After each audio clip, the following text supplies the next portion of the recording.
Innal hamdalillah nahmaduhu wa nasta'inuhu wa nastaghfiruhu wa natubu ilaihi wa nastahdihi wa na'udzu billahi min shururi anfusina wa min sayyiati a'malina may yahdihillahu fala mudilla lahu wa may yudlil falan tajida lahu waliyyan mursyida. Asyhadu an la ilaha illallah wahdahu la syarika lah wa asyhadu anna sayyidana wa nabiyyana wa maulana Muhammadan abduhu wa rasuluhu wa safiyuhu alladzi la nabiyya wa la rasula ba'dah. Amma ba'du fa ya ayuhan nas usikum wa iyaya nafsil muqassir bi taqwallah faqad fazal muttaqun. Faqad qala Allah ta'ala fi muhkami tanzilihi wa huwa asdaqul qailin. Ya ayyuhalladzina amanu taqullaha haqqa tuqatih wa la tamutunna illa wa antum muslimun. Wa qala sayyiduna Muhammad sallallahu alaihi wasallam ittaqillaha haitsu ma kunta wa atbi'is sayyi'atal hasanata tamhuha wa khaliqin nasa bi khuluqin hasanin. Shadaqallah wa shadaqa rasuluhu sallallahu alaihi wasallam. Hadirin sidang Jumat dimuliakan oleh Allah.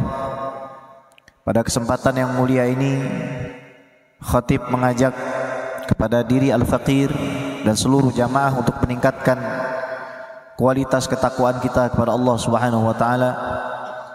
Takwa yang sesungguhnya berusaha menjalankan semua titah perintah Allah Subhanahu wa taala yang telah menciptakan kita.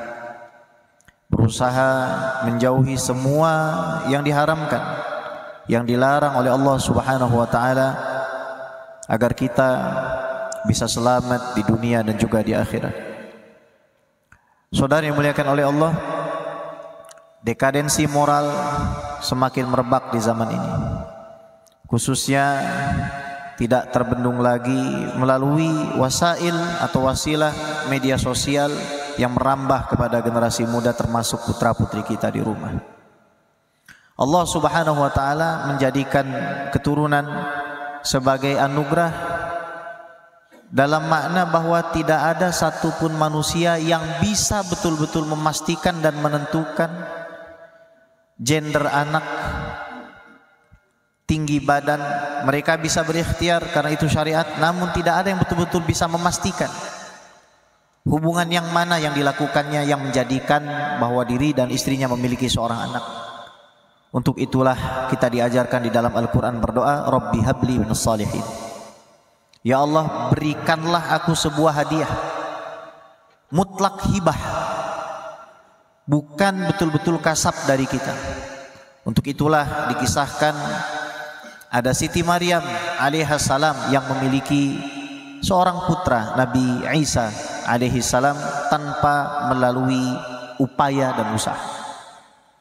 Maknanya bahwa meskipun ada kasab upaya di dalam sebuah pernikahan, mengkonsumsi nutrisi terbaik pada diri kita dan istri, namun demi Allah semua itu adalah dari pemberian Allah Subhanahu wa taala. Namun sesuatu yang diberikan itu juga memiliki tanggung jawab. Nabi Muhammad sallallahu alaihi wa ala alihi wasallam bersabda, "Ma min mauludin illa wa huwa yuladu 'alal fitrah, fa abawahu yuhawidanihi wa yunassiranihi wa yumajjisanihi."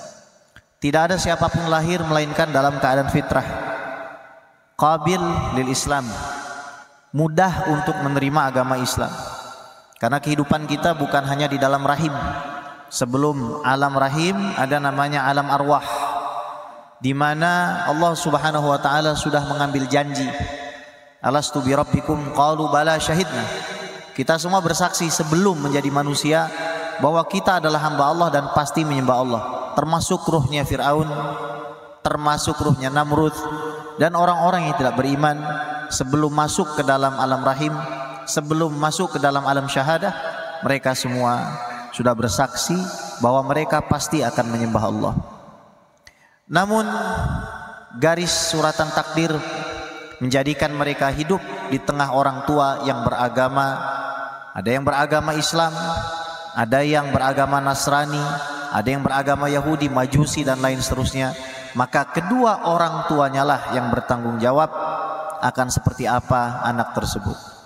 Tuntutan Allah Subhanahu wa taala kepada kita sederhana. Sebagaimana saya berikan anak kepada kamu sebagai hadiah dalam keadaan suci, maka kamu berkewajiban sebisa mungkin mengembalikan anak-anakmu kepada saya juga dalam keadaan suci. Maka apa yang harus kita lakukan? Pertama, kita harus menyadari bahwa tanggung jawab kita lebih dari sekedar membesarkan anak secara fisik. Tidak jarang anak tersebut berkembang secara hormonal, tumbuh kumis, tumbuh jenggot. Mereka berkembang lebih tinggi dari kita, namun tidak memiliki keimanan yang kuat kepada Allah Subhanahu wa taala. Ini adalah sebuah perintah agama di mana Allah Subhanahu wa taala berfirman, "Qu anfusakum wa ahlikum nara." Jaga betul oleh kalian diri kalian dan juga keluarga kalian. Dengan apa kita menjaga putra-putri kita? Mengajarkan mereka salat. Muru auladakum bisolati wa hum abna'a sab'i sinin. Wadribuhum 'alaiha wa hum abna'u 'ashr wa farriqu bainahum fil madaji'. Kalau sudah sampai umur 7 tahun, perintahkan mereka itu untuk salat. Dari awal kita ajarkan mereka untuk salat. Kita ajak mereka pergi ke masjid. Kita ajak mereka duduk berzikir di dalam masjid. Karena pengaruh daripada lingkungan ini sangat luar biasa. Lalu setelah kita ajarkan mereka sholat, kita marahi mereka, bahkan kita diperbolehkan untuk memukul mereka ketika umur 10 tahun mereka tidak melakukan sholat. Tentu pukulan yang tidak melukai. Abdullah ibnu Abbas mengatakan, asiwak yadribu habihi. Menggunakan siwak, bukan yang panjang, yang kecil dan tipis. Kita pukul mereka untuk mengingatkan seandainya mereka lupa untuk beribadah kepada Allah Subhanahu wa taala. Ini kewajiban kita yang pertama, yaitu mendidik anak kita untuk bersujud menghadap kepada Allah Subhanahu wa taala. Para ulama dari Tarim, mereka mengajarkan kepada kita bahwa anak-anak sedari kecil sebelum diberikan permintaannya oleh orang tua, maka mereka diwajibkan terlebih dahulu untuk sholat meminta kepada Allah. Untuk mengajarkan putra-putri kita bahwa yang memberikan segala sesuatunya ini adalah Allah Subhanahu wa ta'ala. Yang kedua, ajarkan kepada mereka adab. Lazimu auladakum wa ahsinu adabahum.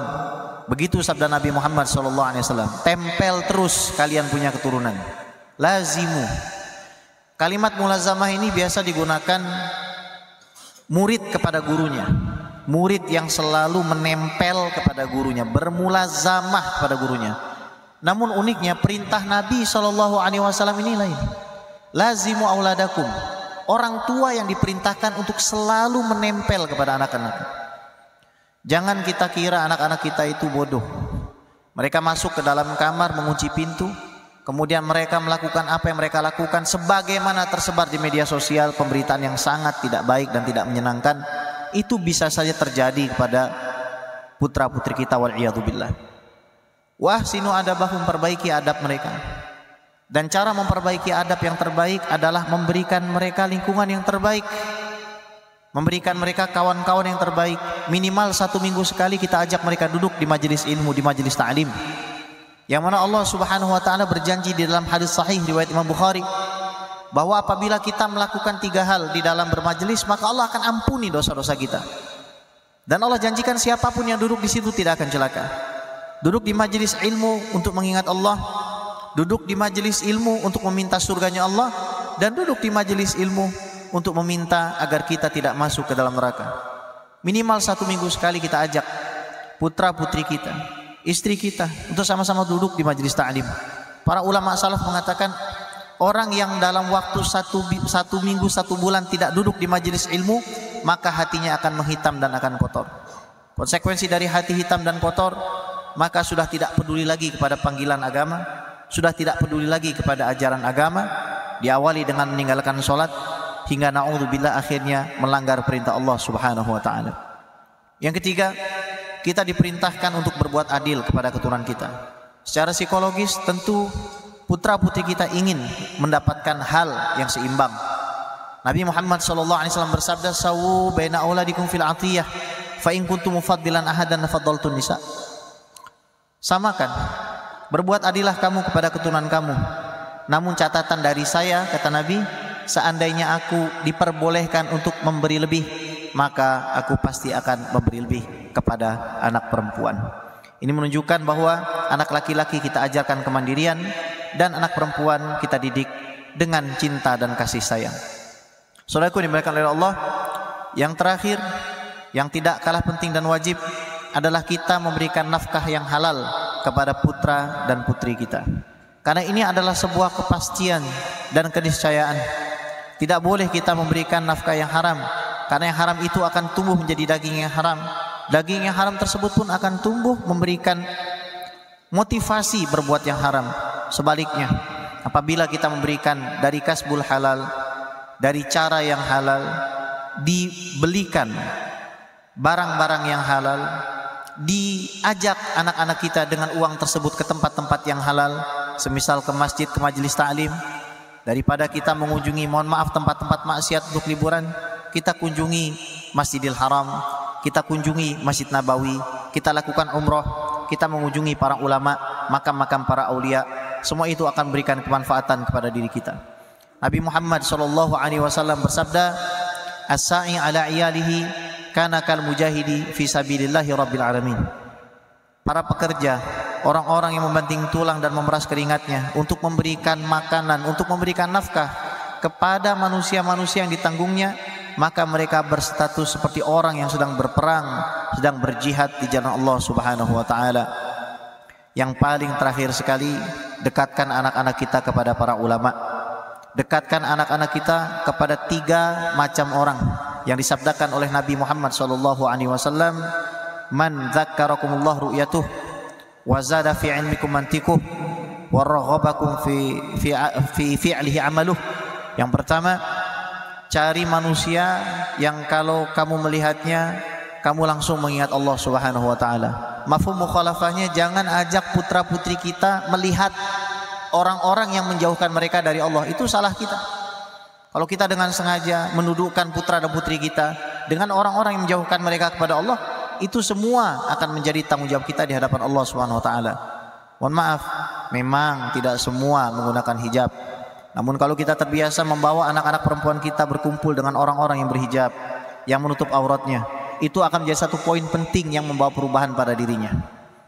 Yang kedua, dudukkan anak-anak kita dengan orang-orang yang apabila bicara menambah pundi-pundi keilmuan, menambah ilmu mereka tentang Allah, tentang Rasulullah, atau bahkan tentang keadaan dunia yang bisa membawa manfaat.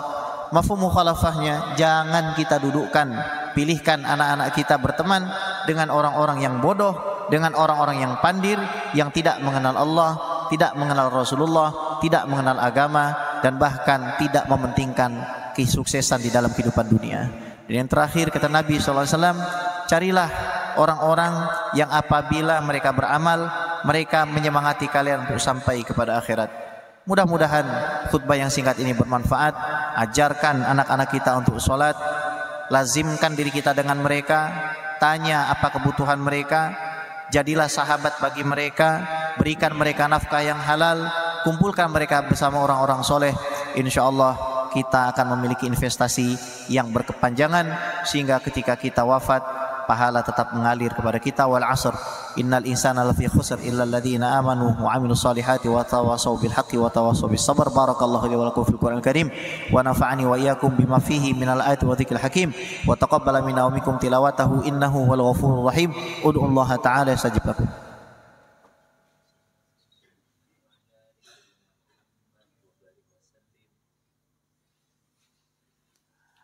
Alhamdulillah, wassalatu wassalamu ala sayyidina Rasulillah wa ala alihi wa sahbihi wa mawalah.